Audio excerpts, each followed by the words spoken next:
সরকার গঠন করে ফেলবো, ইলেকশন করি, ইটনা অষ্টগ্রামীটা মানে এরা পাস করে ফেলবো, আমি বিষ খাই। কি খাইবা? জামাত পাস করলে বলে বিষ খাইব? মাংনা তারিখ যে ভজু ফাগলা ঠিকই আছে। হ্যাঁ কো বাদাম তুমি কইতে চাও?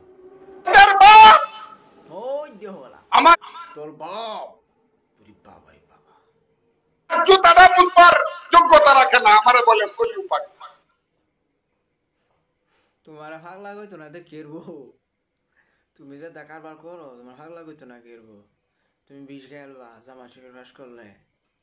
হাজার হাজার মুক্তিযোদ্ধার লাশ আমি ভুলে যাবো, আমি বেঈমান, লক্ষ লক্ষ মানুষের রক্তকে আমি পানি মনে করবো, আমি বেঈমান। তুমি তো আসলে বেঈমান।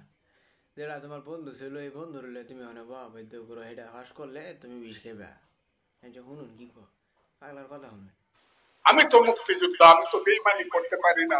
সবাই জানে তুমি যে মুক্তিযোদ্ধা, তুমি যে যুদ্ধ করছিলা, তোমার যে বিহারিরা ধরছিল, গুলি ধরছিল, পরে যে তুমি মুদবার কথা কই এরা ভালো হয়ে গেছ লাগা, মনে নাই?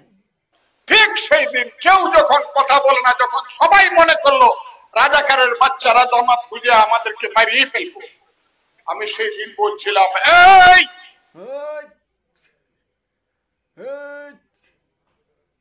তার বাংলা মেয়ে ধরন দেখেন, এই রাজাকারের বাচ্চারা, আলবদরের বাচ্চারা। হ্যাঁ কো বাজান আমি শুনতাছি, কো তুমি। এখনো কিন্তু ফজলুর রহমান জীবিত আছে, তোরার কাছে বেশ দেব না, এর আগে কিন্তু মৃত্যুবরণ করবো রাজাকারের বাচ্চারা।